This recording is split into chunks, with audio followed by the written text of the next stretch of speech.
Hello दोस्तों, आज की कहानी का नाम है याकूब बेदल लौटने की कहानी। इस कहानी में हम 7 पड़ावों का वर्णन करेंगे।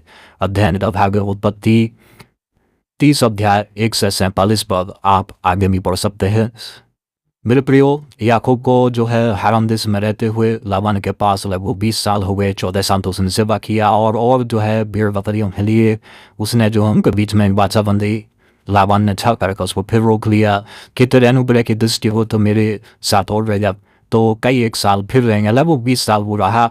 और 20 साल के बीतने पर याकूब जो है क्या है वापस लौटने के मन से करता है। लेकिन वो क्या करता है कि उससे पहले वो याकूब और उसके लाबान के बेटे पद्मनाभ के आसपास में अपने अपने भेड़ बकरी एक साथ डेरे डाले हुए थे। और याकूब ने लाबान के बेटों की बातें सुनी और वो कह रहे थे कि याकूब हमारे पिता के कारण धनाढ्य हो गया और हमारे पिता का सब कुछ छीन लिया और धन संपत्ति, गाय बैल, भेड़ बकरी, ऊँट बैल, गधे, बेटे बेटियां सब कुछ छीन लिया और अब मालिक बन गया है। और इस प्रकार से जो है वो कह रहे थे। और याकूब ने जो है लाबान से शायद बोलने की कोशिश किया। लाबान के जब पास गया तो उसने उसको भी देखा कि उसका भी मन उसके तरफ सीधा नहीं है और वो भी अब टेढ़ी दृष्टि से, कड़ी दृष्टि से उसको देख रहा है।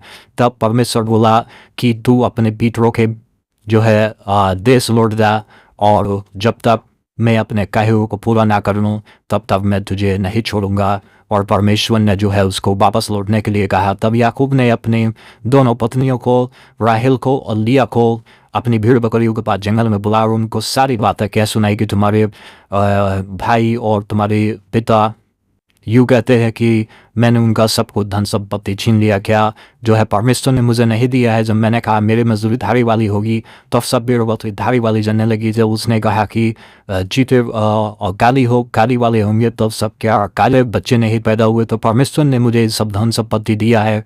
और इस प्रकार से उन्होंने कहा। तब उसकी बेटियां कहती हैं कि क्या अब हमारा कुछ भाग है हमारे पिता के साथ? क्या हम उसके दृष्टि में बुराई नहीं है? तब जो है याकूब अपने जो है पत्नियों को और बच्चों को सबको ऊँटों पर चढ़ाता है और सभी भीड़ बकरियों सहित जो है वहाँ से उस देश से निकल जाता है अपने पिता के देश जाने के लिए जहाँ से वो आया था। दोस्तों, गरार देश से आया था भीड़ से बस और वो वापस लौट जाता है। लेकिन जब लाबान अपने घर में वापस जाता है और देखता है कि उसकी बेटियाँ और जो है नाती नहीं है घर में और उसकी मूर्ति अभी नहीं है, तब वो जो है टेंशन में आ जाता है कि ये लोग गए तो गए, मेरे घर का सब कुछ लेकर चले गए। लाबान को लगा कि मेरे घर का अपशगुन करके चले गए, ये लोग सब झाड़ू मार दिया।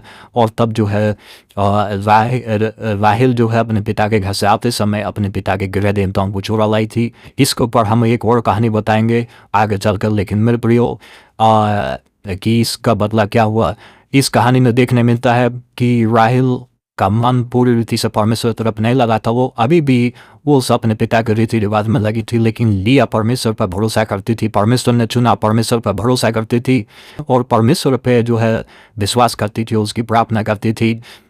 तब जो है क्या है कि लाबान पीछा करते हुए उसके पास जो है पहुंचा, उसके डेरे के पास में पहुंचा जहाँ वो रुका हुआ था और वहाँ जा करके उसको बोलता है कि देख, तू ऐसे भाग आया छोड़ के नाई, मुझे मेरे बेटियों को चुमने भी नहीं दिया, तूने मेरा सब कुछ लेकर चलाया और तेरी हानि करने के लिए मेरे पास शक्ति है, मैं तेरी हानि कर सकता हूँ। लेकिन तेरे परमेश्वर ने मुझे रोक रखा है और कहा है कि ना तो उसको भला कहना और ना ही बुरा कहना। सो अब तू जा रहा है तो जा, लेकिन तू अपना जो है क्या है कि मेरे गृह देवताओं को क्यों चुरा लाया है और उसको इल्जाम लगाता है और कहता है मेरे गृह देवता को लौटा दे। तब याकूब बोलता है कि मेरे पास नहीं है, मैं कुछ नहीं लाया हूँ। उसने जो बोलता है कि नहीं, मुझे तलाशी लेने दे। उसने कहा ठीक है तलाशी ले ले। जो तलाशी लेता है और याकूब कहता है कि यदि मेरे पास कोई ये निकले तो वे दिन इससे जीवित नहीं बचेगा। और लाबान पूरी तलाशी लेता है लेकिन उसको जो है कहीं नहीं मिलता है। लेकिन राहेल जो है बैठी थी, बाकी सब लोगों ने तलाशी दे दी, राहेल ने तलाशी नहीं दिया था। सो राहेल अपनी तलाशी नहीं लेने देती है और जब उसके पास जाता है उसका पिता लाबान तो राहेल कहती है कि मैं मासिक धर्म से हूँ, सो क्या तू मुझे ऐसी अवस्था में उठाएगा? और याकूब जो है धार्मिक उसके चलते जो है उसको नहीं उठाया, कहीं ऐसा ना हो कि वो दोषी हो जाए।